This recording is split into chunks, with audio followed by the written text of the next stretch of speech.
But we are chatting now with Janice Burt, and Janice is also a presenter at this year's One Life Conference. And I believe it's going to be your first time presenting. Is it also going to be your first One Life Conference as well, or have you been to a One Life Conference before? No, actually, I've been to one of the conferences before in Sacramento and presented there as well, but that was years ago. Okay, great. So this is fantastic, and I'm excited to introduce Janice to the One Life community because in just chatting with her before this call, it was a very energizing and very inspiring and educational conversation, and I'm sure that today will be the same. But Janice has a really unique story and a really unique. I think what's great is that she is, like she mentioned earlier, very much in the middle of a process and very much in the middle of her transformation, and is willing to kind of share what that's been like and to help other people who are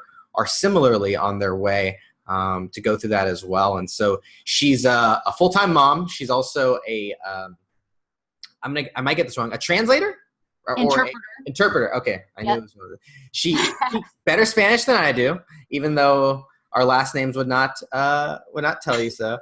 And has also an artist and creative as well. And she's going to be sharing some cool things with the One Life community. But I'd love for you to fill in any of the gaps and kind of catch us up on why you feel compelled to share the stories that and the message that you're sharing. Well, I think for a long time, like I'd mentioned before, I felt the conditioning from my youth and the things either I was told to believe or that I just did start to believe about myself were very stifling. And so I went through, as many people do, a painful transition, which was a divorce.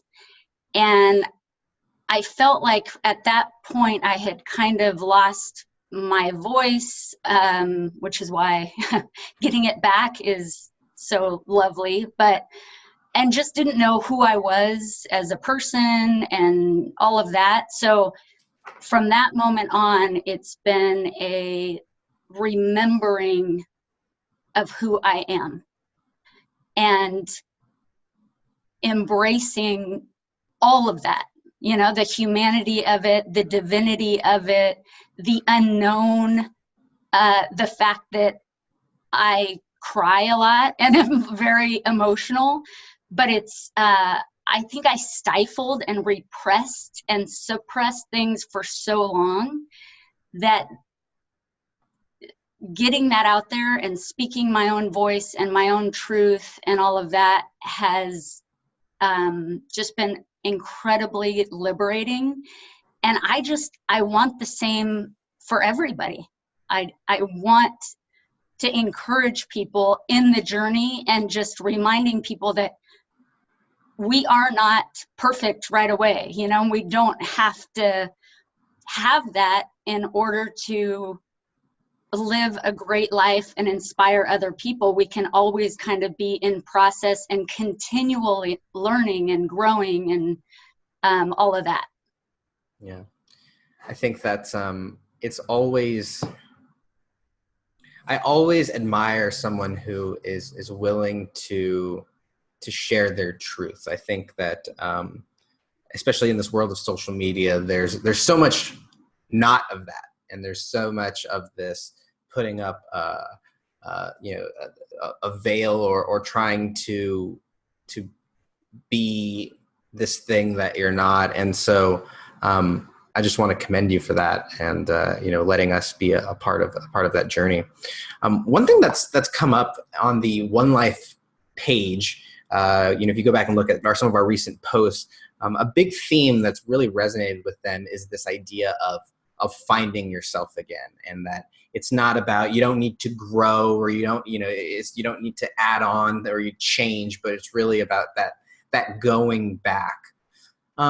What you mentioned that being a big part of it. What was that like for you? And you can share as much as you like about your story, but how did that play out, and what did that actually look like for you in your process? It is. It's totally like that concept, and they talk about this a lot of peeling the onion, or, we have these layers on top. And that has been what it's felt like, where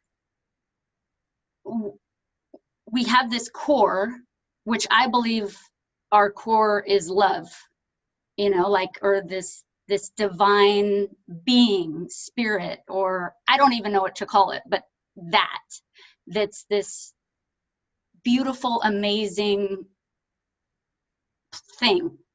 And then as we grow and life and, we're in this humanity, we start picking up other people's beliefs that we just start believing about ourselves, that I'm not good enough,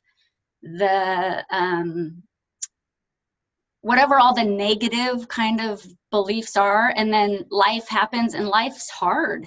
It's like it'll throw things at you and, like wound you. And so people then develop these coping mechanisms and numbing, and everybody has their preferred thing.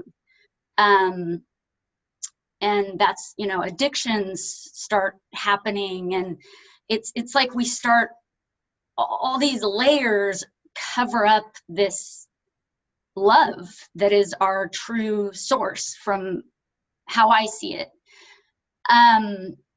So, that happened to me. As a teenager, I remember very much feeling not good enough. And for me, it was always this, a physical thing. So I would compare myself to other teenage girls because I was very much a tomboy, and I was not comfortable to be feminine, or there was that part based on my parents and kind of my upbringing.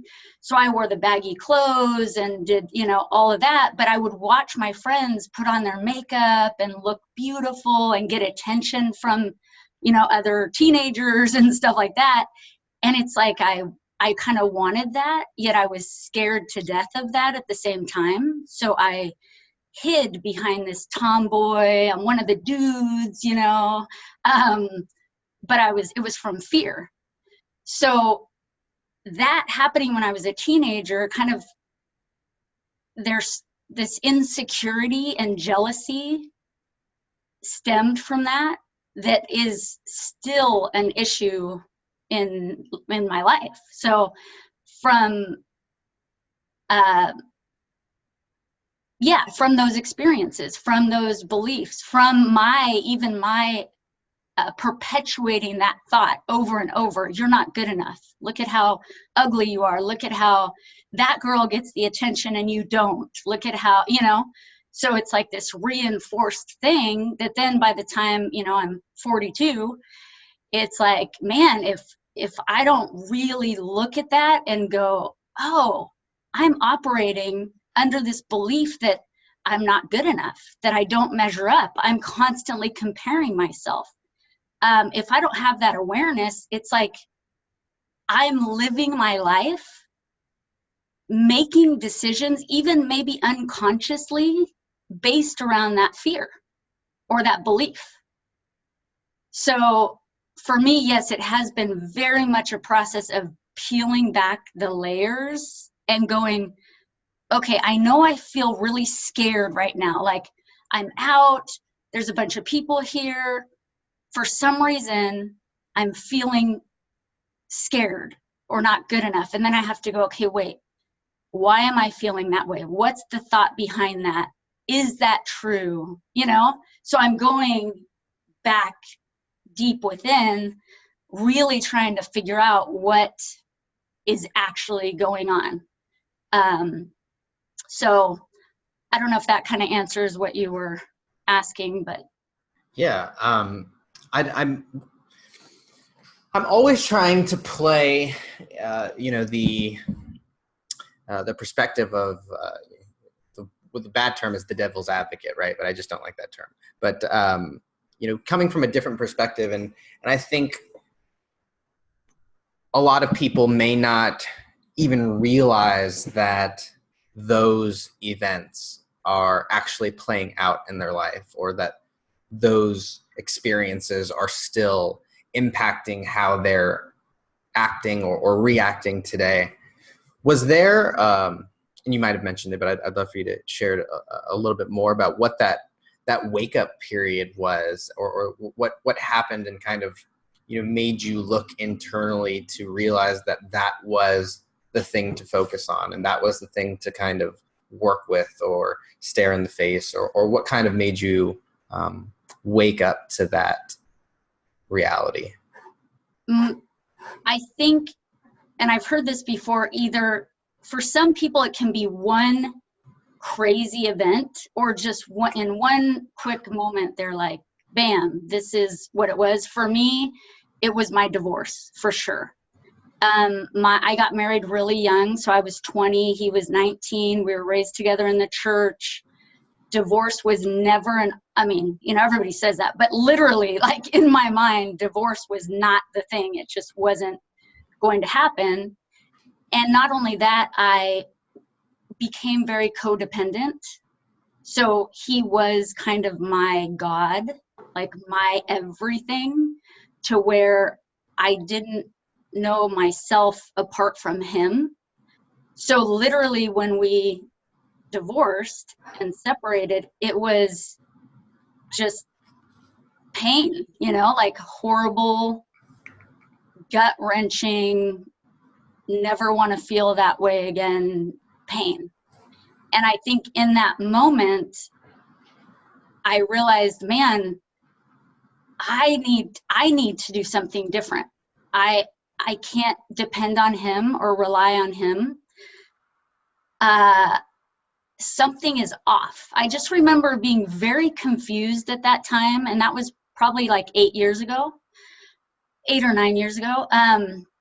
But it was just like this utter confusion of, I do not know what to do, but I need to do something differently, and I need to take responsibility.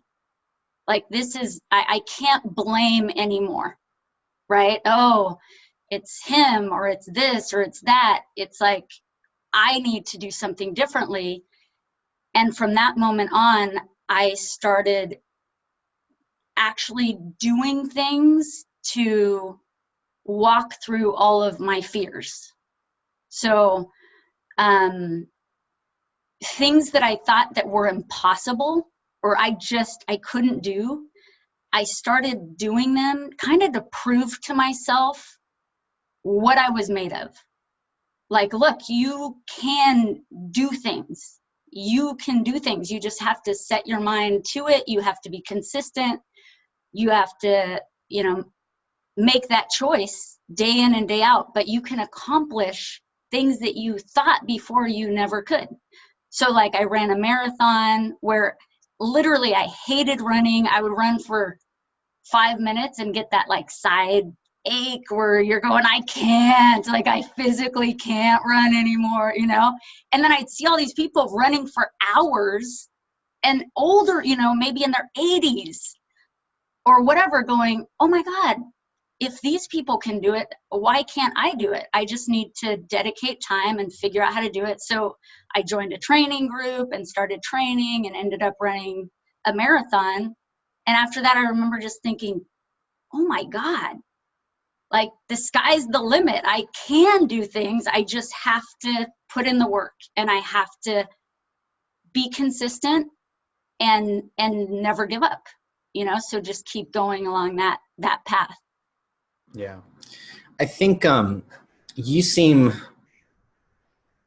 someone who's very similar to my wife, and the fact that it's just a get it done kind of mentality, and you just you and that's why I love her, because she has that, and so she grabs me and pulls me when I'm sitting here thinking about all the things and trying to go back and forth. And so I think decisiveness is definitely one of your strengths, and I'm curious about how you continued to fuel that fire, because I think a lot of people get an initial burst, you know, they make, and maybe even it is, they make the decision, but then after the decision is made, you know, the work comes in, and there's that, you know, I don't remember what book it is, but they talk about like when someone first starts out, their excitement is here, and their reality of, you know, is here. And then once they have to put in the work, all of a sudden their happiness shifts because, you know, the work sets in. And so Right. you, when you're doing and you're in the middle of the work, how do you propel yourself? Like what are you telling yourself? What are you working on? What are you focusing on when you feel like you're in the middle of it and you need to keep moving through it? It's something about personal integrity, I think, because I literally inside, even though I might feel like, oh, I don't want to wake up at 6 a.m. to do this run, this is so obnoxious, or whatever the thing is, when I commit to myself, it's like, I don't want to let myself down. Honestly, I live with myself. I want to feel like I'm proud to live here, you know, to do the thing. And if I don't do it, even if it's behind closed doors or nobody else knows, I know. And that's it. It pains me, you know, and not like there haven't been moments where I have put it off or not done the thing. Obviously, you know, there's been times where I'll not do something that I've committed to, but I feel that, you know, deep down, I just go, man, do you want to be that person, Janice? Like, that's who you want to be? Somebody who's not going to do what they say they're going to do? You know, like, I actually so 4 months ago, I decided to start training for a bodybuilding competition. And mind you, I'm like, you know, 42, I have stretch marks from my kids, I have like the whole thing going on. But it just was one of those thoughts that wouldn't leave me alone. It came up and it was like, no, you need to do this. You need to do it. So actually the competition was just like a week ago. And it was crazy because, yeah, I had to go to the gym and I had to do the things. And that's not even the hard part. The hard part's the diet, you know, and like, you can't have the sugar and you have to do this and do that. But yeah, there's just something inside me that goes, have integrity. You know, when you say you're going to do something, do it. And then I think because I have done that in the past and I know how good that feels, and I know that that's the person I want to be, with the next thing, it's easier. Because then I go, man, I know it was hard to train for the marathon and to run that, but how did I feel after that? How amazing did I feel? And that sense of accomplishment. So same thing with this bodybuilding thing. It was like, I want to do it and I want to give it my all. And I know that I will feel accomplished. And that's just another layer being pulled back of like, man, Hector, we are powerful people really full of love at the core. And I just feel like we got to tap into that, you know? See, I get emotional, but like more and more, that is how we change the world, by tapping into that source of love. And the way we do that is peeling back and saying, you know what, that I'm not good enough, that I fear judgment, all of those things, those are non-existent when love is there. And so uncovering that more and more just rids us from all of the negative, just crappy stuff that we don't want to live that way. It's I just thank you for living that. You know, I myself could use more of that, and I think that these conversations I always come away with something, and that inner talk is I think so valuable to help keep for me, it's waking up in the morning. I have to wake up before my little guy gets up, or else I don't get anything done. And there's moments where I've found myself saying that, like, do you want, who do you want to be? And it's like, right now I really want to be asleep, but but one step past that is that person that we all know we can become. And so, you know what? That's funny you say that, because that reminds me of, it really is that it's the short-term gratification versus like the long-term, like who we want to be, the us that we know is there and that is our best and highest version of ourselves. And yeah, that short-term gratification, no matter what it is, sleep, food, anything that is just like, I want this now, and it's gonna, feel really good in the moment, but it's not the best version of who I want to be. So it's always kind of going, okay, am I choosing the short-term gratification, or am I going to really stick to like this dude that I know that I am, that kind of a thing.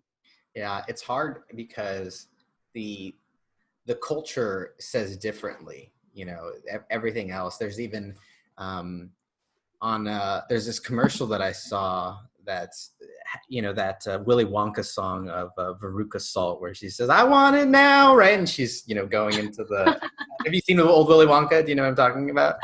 No, but that's awesome. Oh my goodness. It's very much the antithesis of that long-term gratification.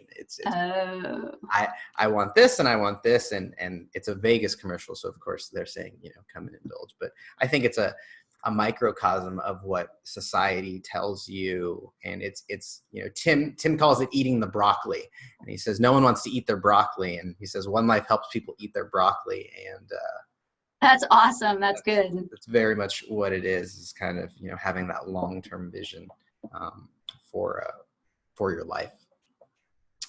I'd love to take a moment, Janice. You have a kind of a unique presentation. You can share however much you'd like about kind of what's going to happen in October, but can you talk a little bit about kind of the experience that you're going to take people through when they come to the conference? Sure. There's a video that I'm working on in conjunction with a friend of mine. She's an amazing photographer and artist, and she does these videos of the story of people's lives, but in a very condensed video format with pictures, so just images that represent your life. And it's basically to show transformation.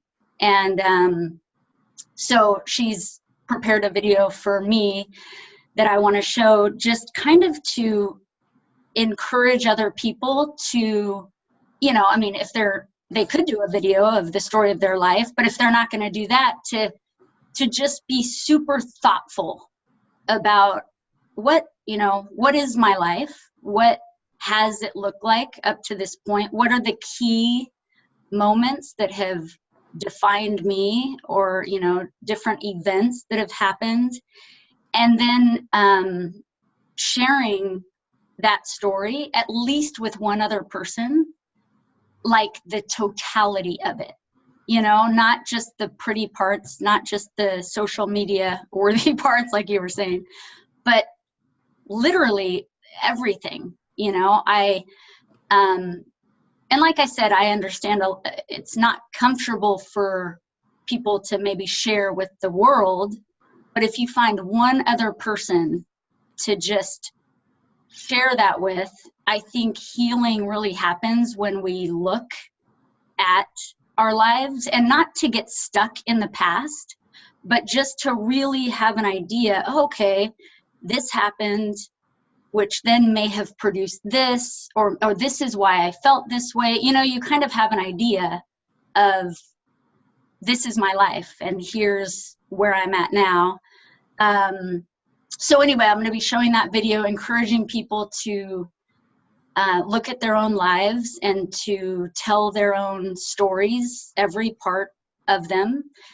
and just encouraging us all, because it's, like I said, a process of everybody to walk through our fears, to uncover ourselves, and to get to that core, which is love. So I'll be doing that, sharing a poem. Yeah, that's kind of the gist of it. Wonderful. Well, I'd encourage and love for you to stick around for the next little bit. Our next guest has just joined us. Thanks so much, Alexandra. Guys, go hang out with Janice even before the conference. I love your name is Spanish Janice on Facebook. But what if people want to get connected with you before October? Is there a best place to find you? My website is SpanishJanice.com. I love it. So yeah, and on there, there's, you know, a little form where you can contact me and all of that. Awesome. Guys, go get connected with her and come hang out with us in October as well.